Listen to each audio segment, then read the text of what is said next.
नमस्कार, आपके साथ मैं हूं मीनाक्षी कटवाल। पठानकोट में हुआ आतंकी हमला खत्म हो गया है, कॉम्बिंग ऑपरेशन वहां चल रहा है, लेकिन इस बीच सबसे बड़ा सवाल ये कि आखिर किसकी चूक से यह आतंकी हमला हुआ। क्या पठानकोट में हुए आतंकी हमले और गुरदासपुर के एसपी की किडनैपिंग के बीच किसी तरह का कोई कनेक्शन है? एनआईए ने इस एंगल से आतंकी हमले की तफ्तीश शुरू कर दी है। सूत्रों के मुताबिक कल रात गुरदासपुर के एसपी सलविंदर सिंह, उनके दोस्त राजेश वर्मा और रसोइये मदन गोपाल से एनआईए ने पूछताछ की है।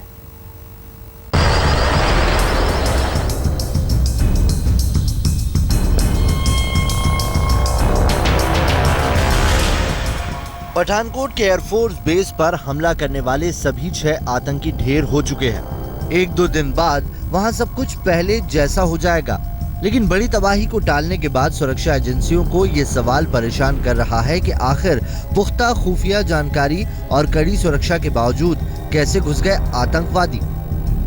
इन सवालों के बीच जांच एजेंसियों की निगाहों में आ गए हैं 3 लोग। गुरदासपुर के एसपी सलविंदर सिंह के दोस्त राजेश वर्मा और एसपी के कुक मदन गोपाल। ये तीनों लोग इस समय पीड़ित भी हैं, चश्मदीद भी हैं और सवालों के घेरे में भी। पठानकोट हमले की जांच राष्ट्रीय जांच एजेंसी यानी एनआईए संभाल चुकी है, लिहाजा एनआईए ने शुरुआत इन्हीं तीनों से की है, जिसे फिलहाल एनआईए चश्मदीद मानकर ही चल रही है। I've read his statements in the media and on the print and electronic media both. But till we interrogate him, I can't go by the media statements, you see. Let our officers talk to him first, and then we'll come to a conclusion whether he's a suspect or what. Right now he's an eyewitness. सूत्रों के मुताबिक NIA ने तीनों से पूछताछ शुरू कर दी है। पूछताछ कहां हो रही है, इसका खुलासा अब तक नहीं हो पाया है। गौरतलब है कि गुरदासपुर के एसपी, उनके दोस्त और रसोइये के मुताबिक 31 दिसंबर की रात जब वो पठानकोट में ख्वाजा की मजार पर मत्था टेक कर लौट रहे थे, तभी आतंकवादियों ने उन्हें अगवा कर लिया था। आतंकी उनके फोन और गाड़ी लेकर भाग गए। बाद में उनकी गाड़ी पठानकोट एयरफोर्स बेस के पास मिली थी। जाहिर है आतंकियों ने वहां तक पहुंचने में उन्हीं की गाड़ी का इस्तेमाल किया होगा। एनआईए ने तीनों से क्या पूछताछ की है, फिलहाल इसका खुलासा तो नहीं हुआ है, लेकिन सूत्रों के मुताबिक एनआईए के जांचकर्ताओं ने तीनों से उस रात की घटना के बारे में अलग अलग पूछताछ की है। बताया जाता है कि एसपी से पूछा गया है कि उनके बयानों में अंतर क्यों है, वो अपने साथ सर्विस रिवॉल्वर लेकर क्यों नहीं गए थे, आतंकियों ने बिना किसी नुकसान पहुंचाए उन्हें कैसे छोड़ दिया, पठानकोट जैसी संवेदनशील जगह में वो बगैर सुरक्षा कर्मियों के क्यों निकले। सूत्रों के मुताबिक एसपी सलविंदर सिंह से ये भी पूछा गया कि जब उन्होंने अपहरण की सूचना पुलिस को दी तो पुलिस वालों का क्या रिएक्शन था, क्योंकि ऐसी खबरें हैं कि पंजाब पुलिस ने एसपी की बातों को गंभीरता से नहीं लिया। साफ तौर पे प्रेस कॉन्फ्रेंस में कहा कि अंदर की सुरक्षा एक बेस के अंदर उनके पास थी, तो बाहर की सुरक्षा आपके पास थी, आपके एसपी ने आपको इन्फॉर्म किया, आपने रिलाई नहीं किया, कहाँ चूक हुई? किन्होंने कहा ये? रक्षा मंत्री मनोहर पारिकर ने। मैंने भी प्रेस कॉन्फ्रेंस देखी है। He didn't say this. इसी तरह के सवाल एसपी सलविंदर सिंह के दोस्त राजेश वर्मा और कुक मदन गोपाल से भी अलग अलग कमरों में बैठा कर किए गए। अब एनआईए इन तीनों के बयानों का मिलान कर रही है। इसके बाद ही ये साफ होगा कि ये तीनों पीड़ित हैं या संदिग्ध। जितेंद्र बहादुर सिंह, पठानकोट, आज तक।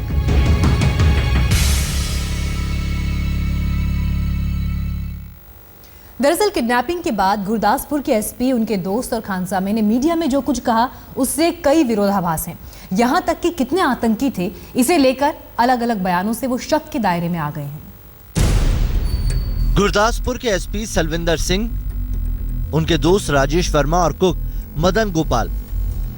पठानकोट स्थित एयरफोर्स बेस में जिन आतंकियों ने हमला किया था, सबसे पहले उनकी मुलाकात इन्हीं तीनों से हुई थी। लेकिन इन तीनों ने अपनी किडनैपिंग की जो कहानी बताई है, उसी कहानी में वो खुद अब सवालों के घेरे में आ गए हैं। आज तक से बातचीत में एनआईए के महानिदेशक ने खुद शक का इजहार कर दिया। Looks a bit murkier. But still, till we talk to him, you see, and the other people who are accompanying it, I can't come to a different conclusion. दरअसल इन तीनों के बयान ही उनके गले की हड्डी बन गए हैं। मीडिया से बातचीत में किसी ने 4 आतंकवादी का जिक्र किया तो किसी ने 4-5। जरा सुनिए ये 2 बयान। एक ही गाड़ी में सवार लोग अगर 2 तरह की बातें करें तो सवाल उठना लाजमी है। आतंकियों ने एसपी की गाड़ी को कथित तौर पर अगवा करने से पहले एक टैक्सी चालक की हत्या कर दी थी। सवाल उठ रहे हैं कि चालक का कत्ल करने वाले आतंकियों ने एसपी और उनके साथियों को बगैर नुकसान पहुंचाए कैसे छोड़ दिया। तो सच सामने आया, मेरी जिंदगी नहीं मिली है मुझे, और ये मुझे पता है कि मेरे साथ क्या हुआ है, कैसे हुआ, क्या नहीं हुआ, कैसे मैं वापस उधर से लौटा हूँ, ये तो मैं जानता हूँ, या ऊपर वाला जानता है। पठानकोट जैसी संवेदनशील जगह में बगैर हथियार और पुलिस टीम को लिए एसपी जैसे जिम्मेदार पुलिसकर्मी का रात में निकलना अपने आप में सवाल खड़े करता है। हालांकि सलविंदर सिंह को इसमें कुछ भी अटपटा नजर नहीं आता। वीरवार का दिन था और ये इधर मजार है ख्वाजा साहब की, इधर कठुए के साइड के जो कोर्ट नोट तरफ है, हम इधर शाम को मत्था टेकने गए। बयानों का यही झोल शक पैदा कर रहा है और उसी शक को दूर करने में जुट गई है एनआईए की टीम। फिलहाल तीनों से पूछताछ हो रही है। सूत्रों के मुताबिक कई और लोगों से भी एनआईए पूछताछ करेगी। मंजीत सहगल और सत्येंद्र चौहान के साथ जितेंद्र बहादुर सिंह, पठानकोट, आज तक। राष्ट्रीय जांच एजेंसी एसपी और उनके साथियों के साथ तो पूछताछ कर ही रही है, लेकिन उन तमाम लोगों से भी पूछताछ करेगी जो एसपी की बताई जगह पर उस रात को मौजूद थे। सूत्रों के मुताबिक एनआईए टीम पठानकोट के ख्वाजा की मजार भी जाएगी। साथ ही किडनैपिंग वाले रूट पर नाके में मौजूद सुरक्षा कर्मियों से भी पूछताछ होगी। एकदम भी गाड़ी रोक दी, गाड़ी मेरे वो राजेश वर्मा चला रहा था, तो हमने एकदम गाड़ी रोक दी। हमने सोचा शायद कोई नाका है, ठीक है, नाका है, तो जब एकदम उसने रोके, एकदम ही अंदर आ गए। जैसे 2, एक ड्राइवर की सीट पे बैठा हुआ था, एक उसके बाजू वाली सीट पे था। जैसे ही वो दोनों उतरे तो उन्होंने पीछे वाले को बोला भी इसको जन्नत की सैर करवा दो। सामने धक्का मार के बाहर करता, बाहर निकलो, अंदर ना बढ़ो, पानी पे है सानू। ये तीनों तब मीडिया के बीच आप बीती सुना रहे थे, तब इन्हें जरा भी अंदाजा नहीं रहा होगा कि लोग इनकी कहानियों पर शक करेंगे, लेकिन आज ये शक के दायरे में है। वो कोनिया मोड़ है, वो कोनिया मोड़ से वो जो कमात है वो टर्न है, टर्न से हम इधर एकदम भी गाड़ी रोक दी। गाड़ी मेरे वो राजेश वर्मा चला रहा था, तो हमने एकदम गाड़ी रोक दी। हमने सोचा शायद कोई नाका है, ठीक है, नाका है, तो जब एकदम उसने रोके, एकदम ही अंदर आ गए। दरवाजा खोला, फटाफट उसने बोला लाइट बंद करो, लाइट बंद करो, और पीछे पड़ा, हमें पीछे धकेल दिया और साथ ही मारा जो पीछे से नीचे कर दिया। आतंकी एसपी सलविंदर को लेकर इसी चेकपोस्ट से होते हुए गुजरे थे। सवाल उठता है कि अलर्ट होने के बावजूद नाके पर गाड़ी को किसी ने क्यों नहीं रोका। नाके पर किसी को शक क्यों नहीं हुआ कि नीली बत्ती वाली गाड़ी में फौज की वर्दी में कौन लोग हैं। एसपी या उनके साथियों ने शोर मचाने की कोशिश क्यों नहीं की। नरोट जैमल सिंह और पठानकोट मार्ग का ये वही पंजाब पुलिस का नाका है जिससे 31 दिसंबर की रात को सलविंदर सिंह और उनके साथी है उनका वाहन गुजरा था।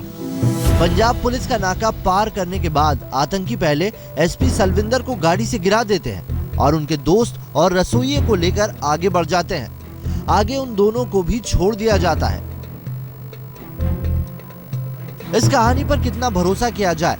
तीनों के बयानों से पैदा हुए शक को दूर करने के लिए एनआईए इन सब से तो पूछताछ कर ही रही है। सूत्रों के मुताबिक एनआईए इन सबको उन सभी जगहों पर ले जाने वाली है जहां जहां का जिक्र इन्होंने किया है। जांच एजेंसी उन्हें ख्वाजा मजार पर भी ले जाएगी जहां से वो घटना वाले दिन मत्था टेक कर लौट रहे थे। एनआईए ने उन लोगों से भी पूछताछ की सूची तैयार की है जो उस दिन मजार पर मौजूद थे, ताकि एसपी के बयान की सत्यता परखी जा सके। अलग अलग पूछताछ के बाद एनआईए एसपी, उनके रसोइये और राजेश वर्मा को आमने सामने बैठाकर भी पूछताछ करेगी। सूत्रों के मुताबिक एनआईए ने 31 दिसंबर की रात एसपी की गाड़ी की लोकेशन का पता लगाने के लिए पठानकोट गुरदासपुर टोल प्लाजा के सीसीटीवी कैमरों की फुटेज खंगालने के अलावा उन टोल नाकों पर तैनात पुलिसकर्मियों से भी पूछताछ करने का फैसला किया है जहां से एसपी की गाड़ी गुजरी थी। साफ है, किडनैपिंग के सच का पता लगाने में एनआईए की टीम जी जान से जुट चुकी है। सत्येंद्र चौहान और मंजीत सहगल के साथ अश्विनी कुमार, पठानकोट, आज तक। किसकी चूक से हुआ आतंकी हमला दिखाएंगे आपको, एक छोटे से ब्रेक के लिए। पठानकोट में आतंकी हमला बड़ी चूक का नतीजा है। कल रक्षा मंत्री मनोहर पर्रिकर ने आतंकियों को मार गिराने पर सुरक्षा कर्मियों की पीठ तो थपथपाई, लेकिन ये कहने में जरा भी नहीं हिचके कि आतंकियों का एयरबेस में घुसना चिंता की बात है।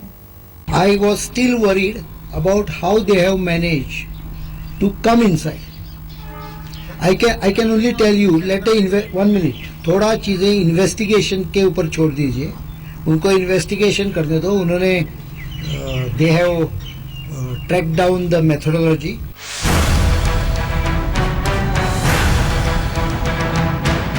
पठानकोट में सुरक्षा एजेंसियों की जाबाजी अगर काबिले तारीफ है तो ये वक्त अपनी गिरेबान में झांकने का भी है, जिसका इशारा खुद देश के रक्षा मंत्री मनोहर पर्रिकर कर रहे हैं। सवाल चूक का है और चिंता का भी। सवालों के घेरे में पंजाब पुलिस से लेकर सरहद के रखवाले भी हैं। सवाल नंबर 1, सवाल उठ रहे हैं कि क्या सीमा पर मुस्तैदी में ढिलाई दिखाई गई?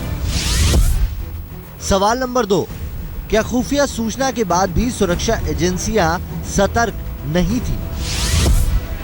सवाल नंबर 3, सबसे बड़ा सवाल यही है कि पुख्ता खुफिया जानकारी और गुरदासपुर एसपी की सूचना के बावजूद आतंकी एयरबेस में कैसे घुस गए? सवाल नंबर 4, क्या पंजाब पुलिस ने एसपी की सूचना पर ढिलाई बरती? हालांकि पंजाब पुलिस अपना बचाव करने में जुट गई है। We got this information around 3:23 a.m. and then sequence of events followed thereafter. Our officers reached the spot immediately. After listening to what SP had to say, सवाल यही है कि जब इतनी मुस्तैदी थी तो फिर एयरबेस पर हमला कैसे हो गया? पठानकोट से सत्येंद्र चौहान के साथ आज तक ब्यूरो।